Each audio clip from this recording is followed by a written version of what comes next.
अस्सलाम वालेकुम। कैसे मेरे पाकिस्तान भाइयों, तबीयत कैसी है? अल्लाह ताला आपको अपनी मान में रखे और अल्लाह ताला आपको अपने काम में कामयाबियाँ अता फरमाए।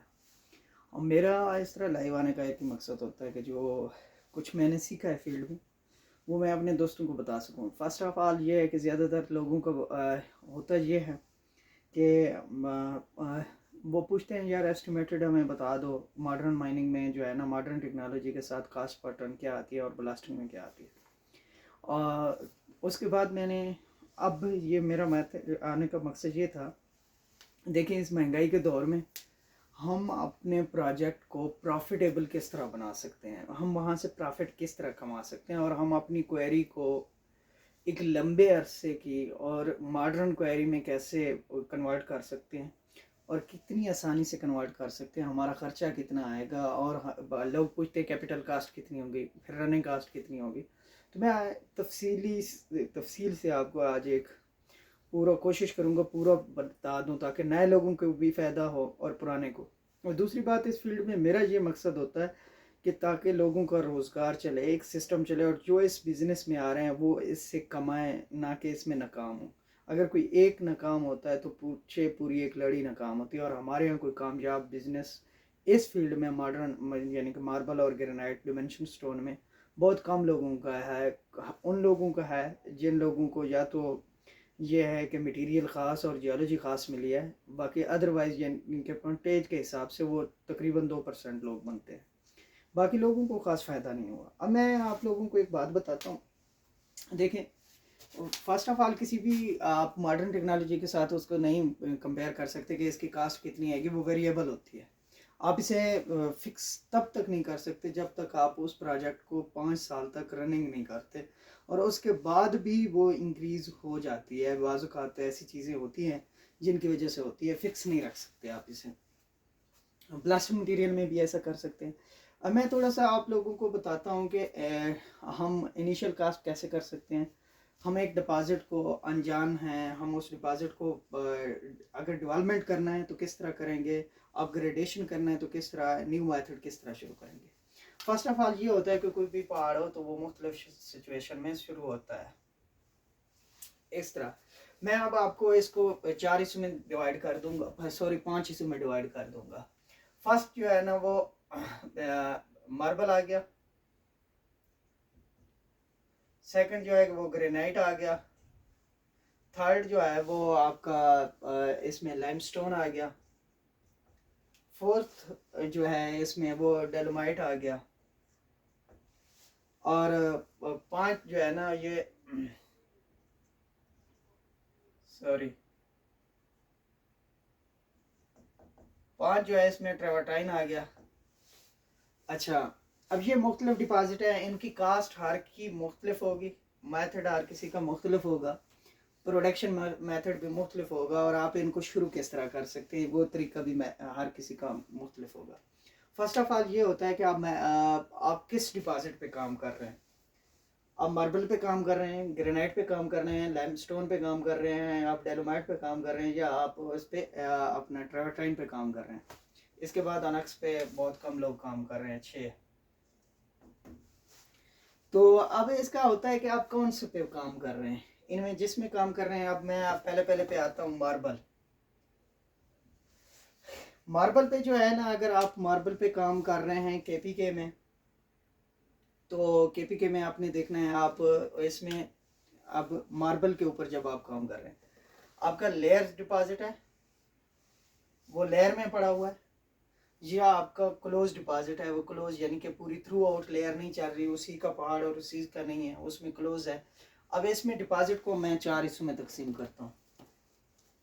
ये मेथड हो गया, डिपॉजिट को 4 हिस्सों में तकसीम करता हूँ। पहला क्या होता है, उसमें लेयर्स, बड़ी लेयर्स। अच्छा, दूसरी इसी लेयर्स को फिर मैं डिवाइड करता हूँ, ये फर्स्ट हो गया। सेकंड इसमें डिवाइड करते हैं, वर्टिकल लेयर्स है, सॉरी वर्टिकल है, ये एक हो गया, वर्टिकल लेयर्स है फर्स्ट। ये दूसरा होता है इंक्लाइन लेयर्स है, इस तरह एंगल में पड़ी हुई है। तीसरा होता है हॉरिजॉन्टल लेयर्स, इस तरह पड़ी हुई है, ये लेयर्स पड़ी हुई है। इसके बाद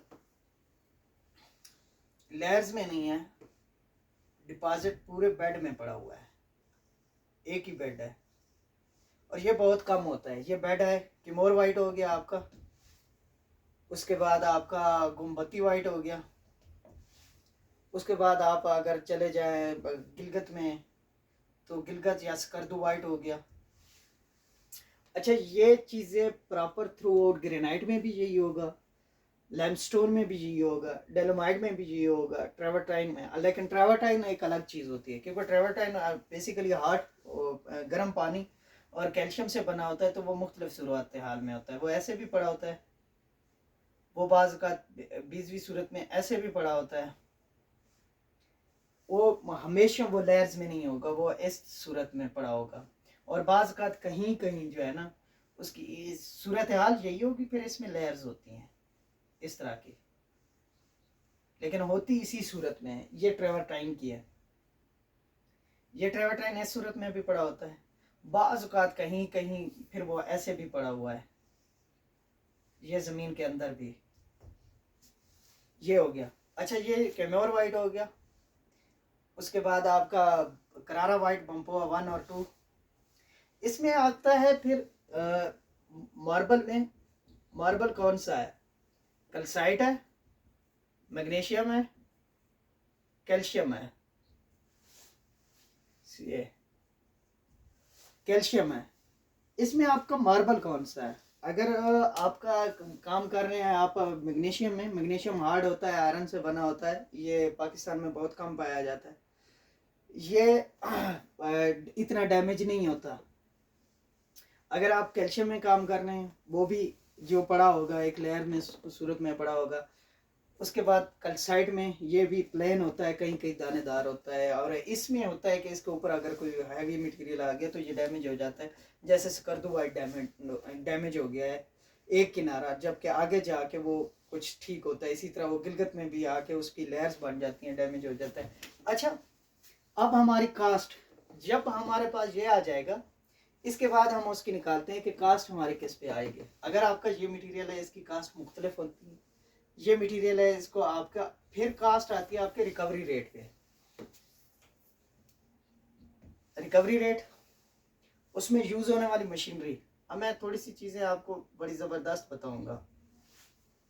लेबर, प्रोडक्शन, अब ये चीजें मिलके आपकी कास्ट बना रही होती हैं। ये टोटल जो है ना इक्वल कास्ट हो रही है, ये आपकी कास्ट आ जाती है। ये चीज़ें आपने देखनी है। ये चीज़ें देखने के बाद आपकी कास्ट पर टर्न निकलेगी कि हाँ आप कास्ट पर टर्न आपकी कितनी आ रही है।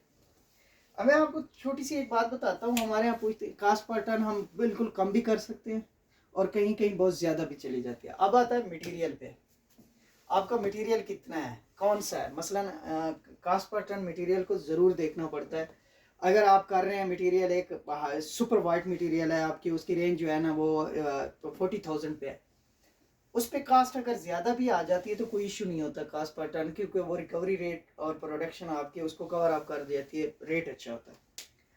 अब कास्ट को हम कम किस तरह कर सकते हैं और हम एक नया पॉइंट शुरू किस तरह कर सकते हैं और उस पर हमारी इनिशियल कास्ट कैसे रहेगी। हम लोगों का एक कंसेप्ट होता है कि किसी भी प्रोजेक्ट पे हम जाके एक साथ बड़ी मशीनरी लगा देंगे, तो लोग कभी भी प्रोजेक्ट शुरू करते हैं तो उसमें पूछते हैं हमारी इब्तदाई मशीनरी कितने की जाएगी। खुदा के बंदे, इब्तदाई मशीनरी आपने वहाँ पे प्रोजेक्ट आपका ओपन ही नहीं हुआ, डिवेल्प ही नहीं हुआ, इतनी मशीनरी लगती नहीं है जितनी आप कैपिटल कास्ट करते हो। जब आपकी कैपिटल कास्ट इसमें अब ये पॉइंट है आपका डिवेल्प ही नहीं हुआ, ये इसकी लेयर्स ओपन नहीं हुई, मसलन कोई भी इस तरह की लेयर्स है, इस तरह ये तो डिपॉजिट में आ गया, ये लेयर्स में आ गया, इस तरह की हैं, इस तरह की हैं। जब तक वो डिवेल्प ही नहीं हुआ तो वहाँ पे आप ज़्यादा मशीनरी पुट ही नहीं कर सकते। आपने कैपिटल कास्ट बढ़ा के मशीनरी वहाँ पे डाल दी। जब कैपिटल कास्ट आपकी बढ़ जाती है, आपने ज़्यादा मशीनरी डाली है, तो उसकी रनिंग कास्ट ऑटोमेटिक ऊपर चली जाती है। रनिंग कास्ट जब बढ़ती है तो उसके बाद आपके ऊपर प्रेशर आना शुरू हो जाता है, आप हमेशा गलत फैसले करते हैं। तो कोशिश करें सबसे पहले ये है कि एक एक्सकवेटर लगाएं और डिपॉजिट को 3 हिस्सों में तकसीम करें। कोई भी डिपॉजिट हो, डिपॉजिट को 3 हिस्सों में, 2 3। पहले कोशिश करें वहाँ पे जो लूज मटेरियल पड़ा हुआ है, लूज मटेरियल लूज मटेरियल को उठाएं, मार्केट करें, आपको मार्केट का पता चल जाएगा, उसकी मांग का पता चल जाएगा। अब हम ये करते हैं कि पहले पहले मशीनरी जाके डाल देते हैं, प्रोडक्शन ज़्यादा करते हैं, जब प्रोडक्शन ज़्यादा हो जाती है उसका रेट कम लगता है तो हम फ्लॉप हो जाते हैं। नहीं, आप उसे थोड़ा निकालें, थोड़ा निकालेंगे आपकी कास्ट कम आएगी, आपकी लेबर लगेगी और टोटल 1.5 लाख की कास्ट आएगी। आप यहाँ से प्रोडक्शन लेना शुरू कर दें, इस प्रोडक्शन को मार्केट करें, इसी प्रोडक्शन की बेस पे आपकी प्रोडक्शन की जितनी मांग बढ़ती जाए आप उसकी मार्केट करते जाए। उसके बाद दूसरा दूसरा आप ओपन डिपॉजिट, जो भी आपका ओपन डिपॉजिट पड़ा हुआ है उस फर्श तक एक्सेस करें और इसी दौरान उसे डिवेल्प करना शुरू कर दें। जब ये डिवेल्प हो जाए, प्रोडक्शन में आ जाए, तीसरा होता है क्लोज डिपॉजिट। फिर आप क्लोज डिपॉजिट को छेड़ें, तब जाके आप इसमें कामयाब हो सकते हैं। अब ये सारा कुछ होने के बाद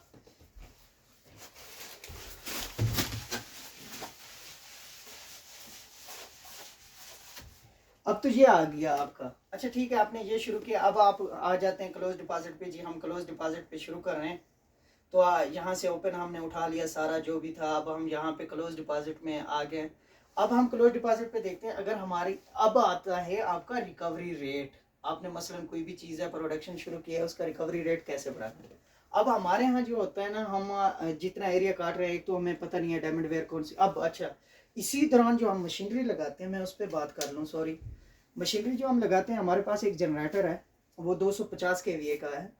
उसकी कंजप्शन 12 आवर जो है ना वो 35 लीटर है। जब मैं उसी में हमारे पास एक आता है कैट कंपनी का, उसकी जो है ना टोटल कंजप्शन 20 लीटर होती है। इसी में पर्किंग कंपनी का आता है, उसकी 15 लीटर होती है, जबकि इनकी इनिशियल कास्ट ज़्यादा होती है। अब हम लोग क्या करते हैं कि हमें जो सस्ता मिल रहा था वो ले लेते हैं, लेकिन हम ये नहीं देखते कि हमारी डेली की जो कंजप्शन है, अगर वो 35 लीटर पड़ रही है, हम अगर 15 वाला लेते हैं तो 20 लीटर हमारे कम होते हैं। 20 लीटर से सीधी सीधी बात है हमारा 20 लीटर 3500 पर आवर।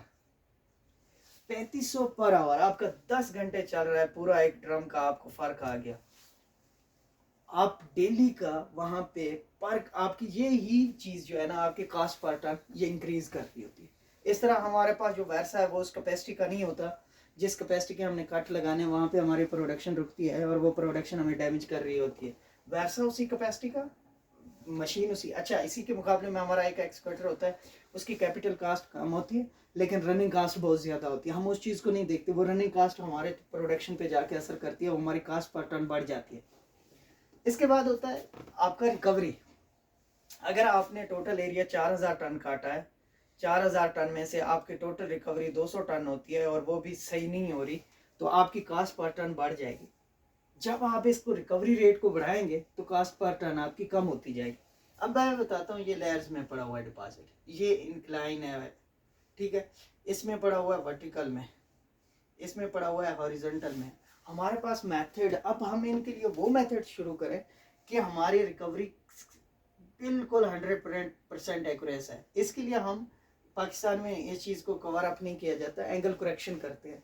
मसलन जैसे ये पड़ा हुआ है ऐसे ही इसे काटना है, यहाँ यहाँ से ऐसे ऐसे इसे निकालना है। अब हमारे यहाँ ये करते हैं, ये इंक्लाइन पड़ा हुआ है तो इसको सीधा कट काट देते हैं सीधा। इसमें ये भी ज़ाय, इसमें ये भी ज़ाय, इसमें ये भी ज़ाय, ये आपका ये ज़ाय, इसी तरह ये दूसरी लेयर, इसी तरह ये तीसरी लेयर, इसमें ये सारा ज़ाय होना शुरू हो जाता है, हमारी ये ज़ाय होता है। इसके लिए ज़रूरी होता है कि आप इसे कट, ये एंगल करेक्शन करें, जिस एंगल में पड़ा है उसी एंगल में निकालें, ये भी जिस एंगल में पड़ा है उसी में। अब इसके दौरान हमारे पास आता है रिकवरी रेट हम कैसे बढ़ाते हैं। हमारा ये डेलोमेट में बता दो, ये पड़ा हुआ है, इसमें पेंट्रेशन गई हुई है, इस दौरान इस एरिया का रंग और यहाँ एरिया का जो ये ठीक नहीं होता, ये ठीक होता है।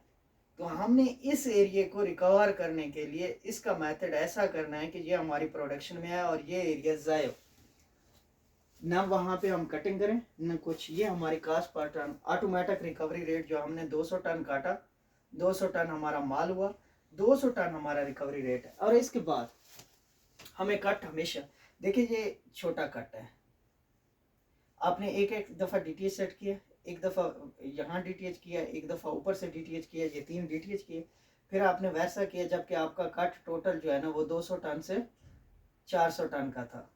अब इसमें रिकवरी आपको 60% हो गई, टोटल 60 टन आती है, टोटल 60 टन प्रोडक्शन आपको आती है इसमें से हफ्ते में, और आप महीने के बाद वो 240 टन रेगुलर ब्लॉक, ये आपकी कास्ट पर टन कहीं चली जाएगी।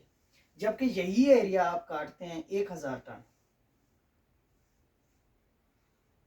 ये ऑटोमेटिक बैठ जाता है। इसमें से रिकवरी रेट आपको ज़्यादा आता है। 4000 टन में जब आपको रिकवरी आएगी वो 200 टन से ऊपर चली जाएगी, मंथली 1000 टन। और इसमें यह है कि बड़े कट में आपको रिकवरी बढ़ जाती है, तो आपकी कास्ट पर टन कम हो जाएगी, आपका रिकवरी रेट बढ़ जाएगा। ये चीज़ें हमें देखनी पड़ती है। फिर इसमें क्रैक होते हैं, मसलन क्रैक कौन से चल रहे हैं। अगर ये क्रैक ऐसे हैं तो हम इसको ऐसे काट दें, अगर ये क्रैक ऐसे हैं तो हम इसको ऐसे काट दें, कि हमारा क्रैक टू क्रैक प्रोडक्शन बढ़ जाए। ये चीज़ें होती हैं हमेशा देखने की, प्रोडक्शन बढ़ाने की और सारा कुछ करने की। अब मैं आप लोगों को एक और बात बताता हूँ। हमारे यहाँ इशू ये है, हमारे यहाँ इस चीज फील्ड पे काम करने वाले तो बहुत लोग हैं, लेकिन प्रॉपर उन्हें नहीं पता कि हमारी डायमंड वेयर कौन सी है, डायमंड वेयर की कटिंग स्पीड कितनी होती है, डायमंड वेयर कितना कटिंग एरिया काटता है, और डायमंड वेयर के बाद उसके बाद हमारा वैरसा कौन से वैरसे की कौन सी कैपेसिटी है, किस कैपेसिटी का वैरसा है, हमारा जनरेटर कौन सा है, किस उसमें काम करेगा, फिर हम इसको रिकवर कैसे कर सकते हैं। इस महंगाई के दौर में हम लोग जाके लगा तो देते हैं, लेकिन हमें उन बेसिक चीज़ों का पता नहीं है जो हमें ज़रूरत है, जो वक्त की ज़रूरत है, जो हमें ज़रूरत है। और इसके बाद हमारे ज़्यादातर जियोलॉजिस्ट और क्वेरी मास्टर, ये दोनों एक ही साथ मिल नहीं सकते। फिर क्वेरी मास्टर इस चीज़ के ट्रेंड ही नहीं है कि वो इस चीज़ को बता दे सके, और जियोलॉजिस्ट ये इस चीज़ को बेसिक ही नहीं समझते। वो समझते हैं हम सब कुछ है, क्वेरी मास्टर समझते हैं हम सब कुछ है, और माइनिंग इंजीनियर समझते हैं हम सब कुछ है। लेकिन इसमें होता क्या है, प्रोजेक्ट फेल होते हैं। वो प्रोजेक्ट कामयाब है, मुझसे बहुत से लोग करते हैं यार प्रोजेक्ट कामयाब है, कहाँ के हैं, बलूचिस्तान के हैं। भाई मेरे वहाँ पे आपको इशू ही नहीं आ रहा है, आप ड्राई डायमंड वेयर यूज़ कर रहे हैं पानी की जगह पे, डी वाटरिंग के लिए आपको ज़रूरत ही नहीं है, वहाँ इशू डी वाटरिंग का। उसके बाद बेसिंग, बेसिंग आपके वहाँ पे प्रोडक्शन आपको धड़ाधड़ मिल सकती है, लाइमस्टोन और नरम है। उसके बाद तीसरी, रिकवरी रेट आपका बहुत ज़्यादा है वहाँ पे, क्योंकि आपको क्रैक नहीं है, वेदर क्रैक नहीं है, आपको अनजान प्रोडक्शन है, वहाँ पे आम लेबर चला रही है। जबकि KPK में हमें ये इशू है, गिलगित में ये इशू है, क्योंकि क्लोज डिपॉजिट है, हाई एलिवेशन है, उसके बाद डाइक है इसकी, वो आपको पूरा डैमेज कर रही हैं हर चीज़ को। तो ये चीज़ें हमें देखना, पूरी स्टडी करना। उसके बाद हर डिपॉजिट की अपनी एक कास्ट होती है, हर डिपॉजिट का अपनी एक्सेस होती है, हर डिपॉजिट की अपनी जियोलॉजी होती है, अपना मेथड होता है, और उसकी मार्केटिंग के लिहाज से उसको सेट किया जाता है। तो खुदा रहा मैं कोई पूरा नहीं हूँ, लेकिन ऐसी बहुत सी बातें हैं जिनसे हम पीछे हट के नहीं कर रहे, और इस महंगाई के दौर में हमारा ये बिजनेस भी ठप होता हुआ जा रहा है। थैंक यू, अल्लाह हाफिज़, दुआ में याद रखना। कितने मिनट की बनी है?